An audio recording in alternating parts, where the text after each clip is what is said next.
2장. 부모님은 17살이 된 나를 독일의 잉골슈타드 대학교로 보내기로 하셨습니다. 그때까지는 제네바에서 학교를 다녔지만 공부를 제대로 마무리하려면 모국이 아닌 타국의 관습을 알아야 한다고 아버지는 생각하셨지요. 일찌감치 출국하기로 날을 정했습니다. 하지만 떠날 날이 닥치기 전에 생애 최초의 불행이 찾아왔습니다. 앞으로 겪게 될 비참한 운명을 예고하는 불길한 징조였습니다. 엘리자베스가 성홍열에 걸렸습니다. 병세가 심각하지 않아 금세 회복되었지요. 엘리자베스가 격리돼 있는 동안 무수한 언쟁이 오갔습니다. 감염 위험 때문에 어머니가 엘리자베스를 간호하지 못하게 하려는 것이었지요. 처음에 어머니는 우리 간청에 따르셨지만 당신이 가장 사랑하는 아이의 병세가 호전되고 있다는 소식을 듣자 감염 위험이 사라지기 한참 전인데도 자식이 보고 싶어 격리된 방으로 들어가신 겁니다. 부주의한 결과는 치명적이었어요. 세 번째 날 어머니가 병석에 누우셨습니다. 열병의 징조는 너무나 심각해 간병인들 표정만 봐도 최악의 결과를 예상할 수 있을 정도였습니다. 임종을 앞두고도 어머니는 강인함과 너그러움을 잃지 않으셨습니다. 어머니는 엘리자베스와 내 손을 한데 부여잡고 말씀하셨어요. 아이들아, 앞으로의 행복을 떠올리면서 내가 가장 바랐던 것은 너희가 결혼하는 것이었단다. 이 기대는 이제 내 아버지에게 위안이 되겠구나. 엘리자베스, 사랑하는 아가. 이제 나 대신 네가 동생들을 돌봐야 한다. 아, 너희를 떠나야 한다니 한스럽구나. 나처럼 행복하고 사랑받던 사람이 너희를 떠나야 하다니 더더욱 힘이 들구나. 하지만 이런 생각은 내게 어울리지 않아. 기꺼이 죽음을 맞아야지. 그리고 저 세상에서 너희를 만날 소망으로 가득 채워야겠구나. 어머니는 고요히 숨을 거두셨습니다. 돌아가셨는데도 어머니의 얼굴에는 애정이 감돌았어요. 돌이킬 수 없는 가장 끔찍한 악, 죽음이라는 불행에 사랑하는 이와의 인연을 찢긴 가족들의 마음, 영혼에 깃든 공허함, 얼굴에 비친 깊은 절망감은 말해서 무엇하겠습니까? 매일 보던 어머니, 우리 존재의 일부였던 어머니가 영원히 떠나셨다는 것, 애정이 가득 깃든 그 환한 눈이 영원히 감겼다는 것, 그리고 그토록 친숙하고 다정하게 들렸던 목소리가 침묵에 묻혀 더 이상 들리지 않게 되었음을 오랜 시간이 지나서야 겨우 알아차렸지요. 어머니가 돌아가신 후 며칠간 이런 상념이 있다가 시간의 지날수록 죽음이라는 악의 실제가 더 드러나면서 그때부터 쓰디쓴 슬픔이 시작됩니다. 하지만 무자비한 죽음이라는 악의 손에 사랑하는 인연을 빼앗기지 않는 사람이 어디 있을까요? 모두 느껴왔고 느껴야만 하는 슬픔을 굳이 묘사할 이유가 있을까요? 때가 되면 슬픔은 불가피한 감정이 아니라 이따금 누리는 자기만족 같은 것이 되고 맙니다. 신성모독일지 모르나 입가에 띈 웃음이 사라지지 않는 날이 찾아오고야 마는 것이지요. 어머니는 돌아가셨지만 우리에게 맡겨진 의무들은 여전했습니다. 남은 사람들은 다시 일상을 살아가야 하고 죽음이라는 약탈자의 손에 잡히지 않았으니 운이 좋다고 여기는 법을 터득해야만 했지요. 이런저런 일로 미뤘던 잉골슈타드 행이 다시 정해졌습니다. 아버지에게는 몇 주를 쉬었다가 출발하겠다는 허락을 받았습니다. 슬픔에 젖은 채 이 기간을 보냈지요. 어머니가 돌아가신 데다 나 역시 황급히 떠나가야 했기 때문에 식구들은 모두 마음이 울적했습니다. 하지만 엘리자베스는 집에서 명랑한 기운을 다시 살리고자 무던히 애를 썼습니다. 외숙모가 돌아가신 후 새롭게 마음을 다잡고 활기를 찾으려 한 것이지요. 엘리자베스는 빈틈없이 의무를 다하기로 했고 자신의 가장 긴급한 책무는 외숙부와 사촌들을 행복하게 하는 일이라고 느꼈습니다. 그녀는 나를 위로하고 아버지를 즐겁게 해드리고 내 동생들을 가르쳤습니다. 그런 그녀가 어느 때보다 매혹적으로 보였습니다. 자신의 행복은 까맣게 잊어버리고 다른 이들의 행복에 늘 마음을 쓰던 모습은 더없이 아름다웠습니다. 마침내 떠날 날이 닥쳤습니다. 클레르발을 제외한 모든 친구에게 작별을 구했습니다. 클레르발은 우리와 함께 마지막 저녁을 보냈지요. 그는 나와 동행할 수 없음을 못내 아쉬워했습니다. 그의 아버지는 아들을 멀리 보낼 수 없다며 아무리 설득해도 물러서지 않았습니다. 훗날 아들을 사업의 동업자로 키우시겠다는 뜻을 품고 있었거든요. 장사 일을 하며 평범하게 사는데 학문은 불필요하다는 지론에 따른 것입니다. 게으름을 피우려는 마음은 전혀 없었기에 클레르발은 아버지의 사업에 기꺼이 함께할 생각이었지만 훌륭한 상인이 되더라도 교양과 학식은 경비해야 한다고 믿었지요. 우리는 늦게까지 잠들지 못하고 클레르발의 불평에 귀를 기울이고 장례를 기약하면서 여러 소소한 약속들을 잔뜩 해두었습니다. 다음 날 아침 나는 일찍 길을 떠났습니다. 엘리자베스의 눈에서는 눈물이 펑펑 쏟아졌습니다. 내가 떠나서 슬픈 것도 있었지만 석 달 전 어머니의 축복을 받으며 유학을 떠났으면 얼마나 좋았을까 하는 생각 때문이기도 했습니다.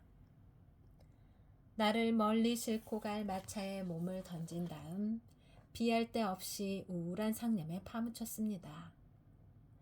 언제나 서로를 즐겁게 해주려고 애썼던 다정한 가족들에게 둘러싸여 있던 내가 이제는 혈혈단신이 되었습니다. 이제 대학에 가서 다시 친구를 사귀어야 하고 자신을 스스로 지켜야 했습니다. 이제껏 내 인생은 유난히 가족이라는 테두리 안에 굴러갔습니다. 더 넓은 사회 안은 단절되어 있었지요. 상황이 그렇다 보니 새 얼굴의 반감이 심했습니다. 나는 동생들과 엘리자베스와 클레르발을 사랑했고 이들은 친숙한 옛 친구들이었지요. 낯선 사람들과는 어울리지 못할 것이라고 생각했습니다.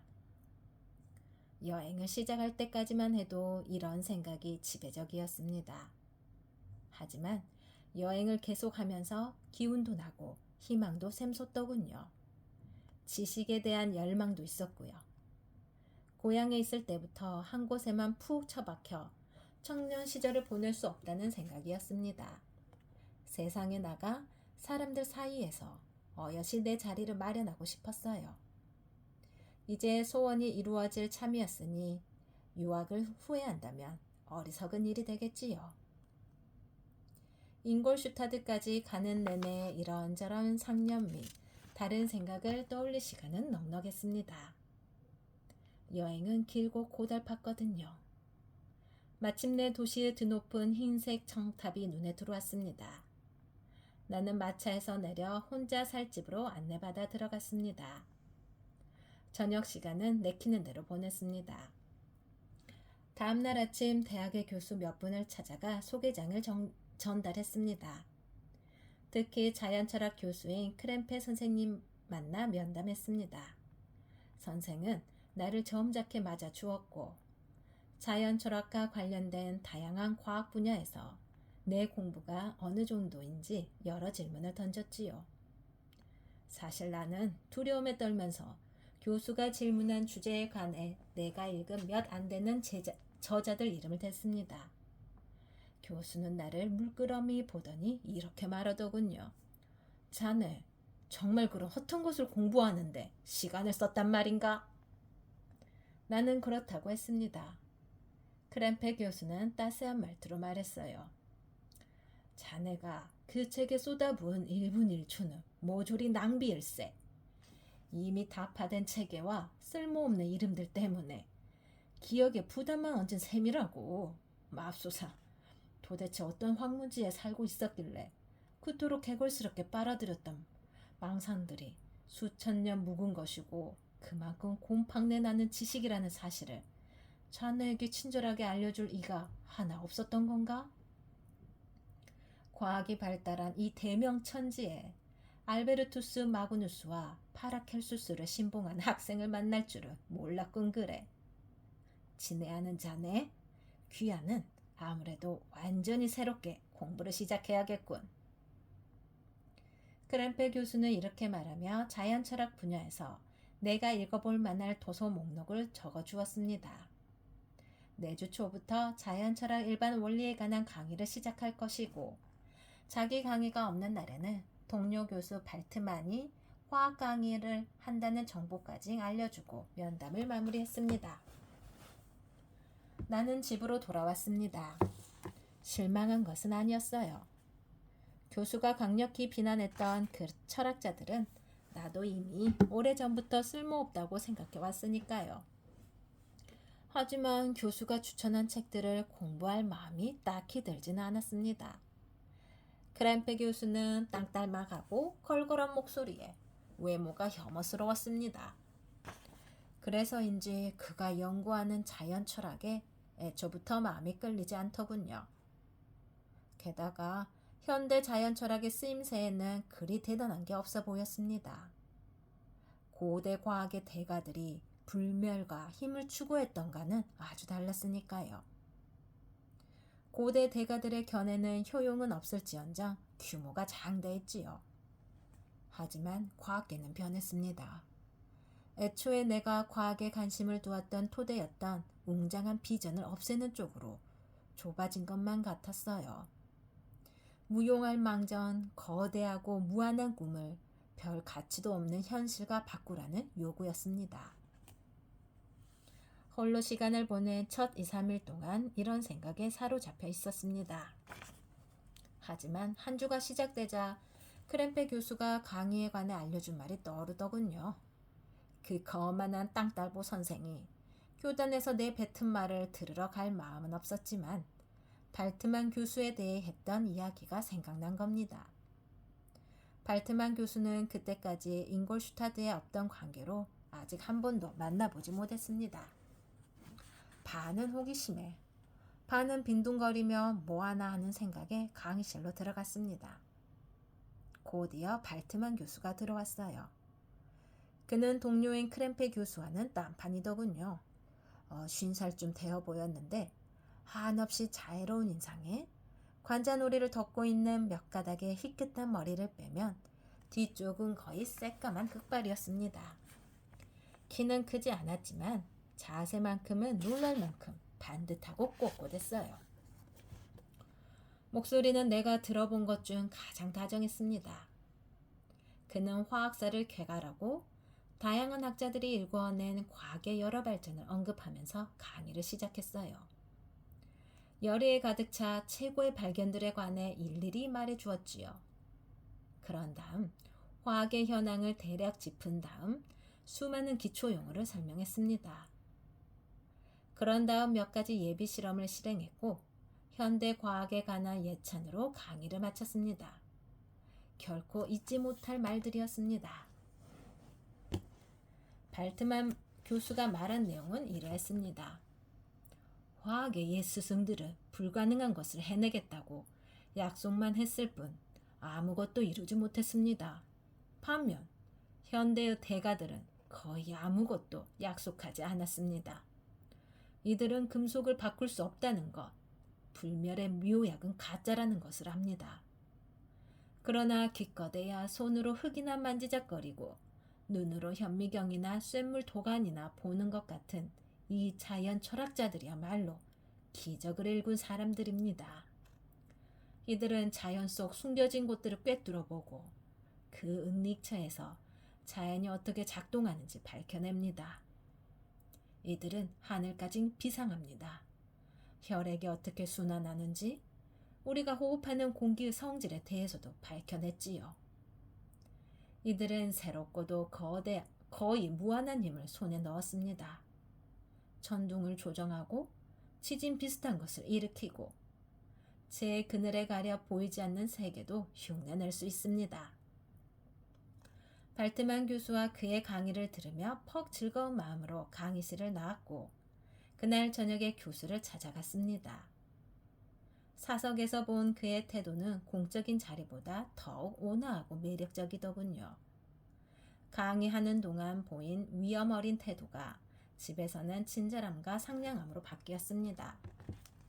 내 공부의 이력을 이야기할 때 그는 경청했고 코르넬리우스 아그리파와 파라켈수스라는 이름이 나오자 미소를 지었지만 크렘페 교수가 보여주었던 경멸이나 비웃음의 기색은 전혀 보이지 않았습니다.